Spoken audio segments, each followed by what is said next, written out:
What is up, everybody? Welcome back to the Marauders Guild, and guess what?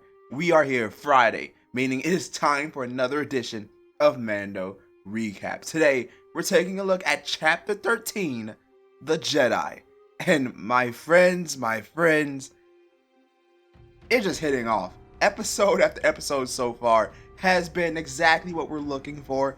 This chapter was no different, as we finally got to see the debut of Ahsoka Tano, portrayed by Rosario Dawson. She did a tremendous job in portraying this fan favorite character. But before we really break down what she did and what we see of Ahsoka in this episode, let's go over what happened in its entirety.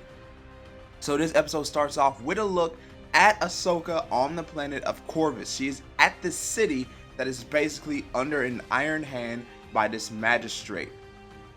Ahsoka is there to free the people, but she's also there in search of the woman's master. Who that master is, we find out later in the episode. She is forced to retreat, and that's where we see Mando show up. Mando shows up to this city, and the magistrate sees him arrive, calls for him, believes him to be a bounty hunter, which he technically still is, though he hasn't done any bounties in a little while. And she says, I need you to go kill this Jedi. Little does she know, Mando is already there looking for the Jedi. Not to kill, but for her assistance. He ventures out into the woods, gets into a quick spat with Ahsoka Tano before reminding her, hey, Bo-Katan sent me. I need your help. And she points to the child, saying, is it with him? Now, there is an interesting bit of information revealed about the child. One of the biggest things being, one, his name, which is Grogu. So no longer are the days of calling him the child. His name is Grogu. The other thing is that he actually was in the Jedi Temple. He was raised by Jedi. He wasn't just thrown into the galaxy at random. He was actually in the possession, in the guidance of other Jedi Masters at one point in his life.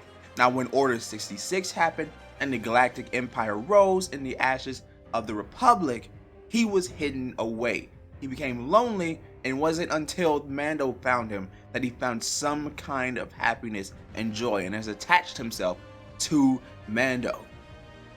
And that is one of the reasons that Ahsoka Tano refuses to train the child.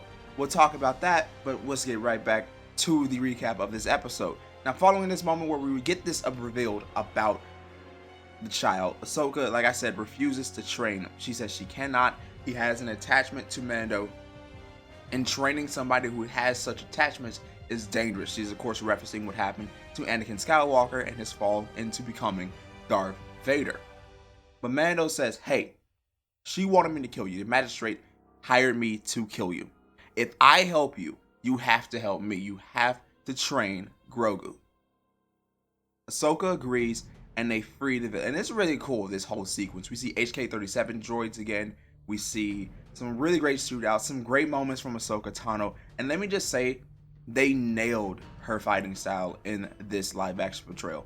She has a very, when she's fighting groups of people, if you watch, she has a very dodgish style. And I'm not saying that in terms she's running away, but she's a smart fighter. She does a lot of rooftop running. She does a lot of trap setting really as well. She did really great in portraying Ahsoka Tano in this episode. And like I said, again, really great action sequence that really captured her essence in this moment. So Ahsoka goes off, Mando and Ahsoka in this city. She goes off to fight the magistrate one-on-one.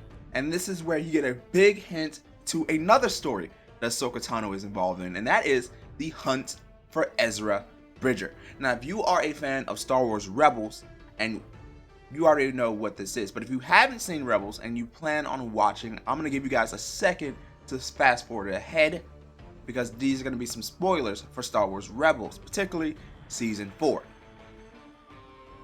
Now, in Season 4 of Star Wars Rebels, we see that Ahsoka is on the hunt for Ezra Bridger. That was seen in the finale of that show. She's with Sabine, off hunting for Ezra. This is after Ezra sacrificed himself by having Purrgil hijack the Star Destroyer that him and Grand Admiral Thrawn were in and jettison off into hyperspace where no one knows where they ended up. They're practically untraceable. But they do have a good suspicion that Ezra is alive and they're going to go find him. Ahsoka at this village, when she has this magistrate held up, she asks the question, where's your master? Where is Grand Admiral Thrawn? She is looking for Thrawn. Why? Because she is looking for Ezra. And she knows that the best way to get to him is through Thrawn. Because Ezra doesn't have that many connections. He doesn't have anybody else besides who they've met in the rebellion. Thrawn more than likely does have these connections. He has that power over people. He has sway over people. So he would be the easier one to trace in this situation. And it's reasonable to believe that wherever Thrawn is, Ezra is there as well. So I cannot wait to see what becomes of that particular story. We're gotta see it somewhere else other than The Mandalorian. It could be its own show. We've heard rumors about that as well. Could be live action, could be animated. We don't know yet. But we're not gonna get into too much speculation about where that could possibly go. It's just a really great hint to get that as well. Well, let's discuss the child now. Ahsoka gave Mando a new mission. Take him to the planet of Tython. If you don't know what that is, if I'm not mistaken, that is one of the locations of not the first Jedi Temple, but definitely one of the first Jedi Temples in Star Wars. She said, go there, place him upon the Seeing Stone, and let him choose his destiny. If he calls out to the Force, another Jedi will probably hear him. If not, then it's your duty to raise him all the same. This is very crucial here. This is the child, or Grogu, getting his independence in this story. It's okay, does he want to be trained in the Force? Because we find out that he actually has learned to suppress his connection with the Force. He's willingly hiding his abilities. So does he choose to embrace the destiny that he was set on so many years ago, or does he stay normal in a sense? Does he stay with Mando, have that relationship continue? Because he does see him as a father figure, and Mando sees himself as a father to the child. That's very clear as well.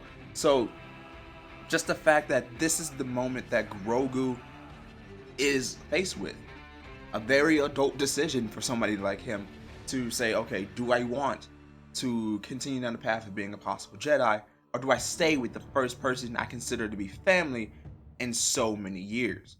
I'm very interested to see how this goes. Also, keep in mind that the Empire is definitely still on their tracks, in particular Moff Gideon. Now, we didn't see any hint to that in this episode. This is actually the first episode in a while where I was like, oh, there's no, well, not in a while, let's say since chapter, was it 11, chapter 10, but there's been no hint towards the Empire's involvement in the story. So, well, other than Grand Admiral Thrawn, but I highly doubt Admiral Thrawn is associated with the Empire at this moment. So, other than that, this episode, A1, 10 out of 10 for this. I really loved it. It was always great seeing Ahsoka Tano, but seeing her in live action, seeing those white lightsabers in live action was just absolutely phenomenal, and I cannot wait to see more of the show and hopefully more of Ahsoka Tano in the future. Now, I want to pass this question to all of you. What did you think about Chapter 13, The Jedi? What do you think about Ahsoka's search for Ezra Bridger? What's the next step in that particular story? And what do you guys think about Grogu, his name? And what do you think his next step will be? Do you think he will call out to the Force? Maybe we even get a little hint at Luke Skywalker getting wind of the child reaching through the Force? Or does he stay with Mando? What path do you think the child will choose? And how do you think the Empire, how do you think Moff Gideon will factor into this story as well? Now, if you enjoyed this video, be sure to hit that like button and subscribe. Ring the bell to get notified about every future upload here on the channel. Keep it locked, because Friday, immediately following every Mando episode, Mando recap will be uploaded. And until the next time, may the force of others be with you.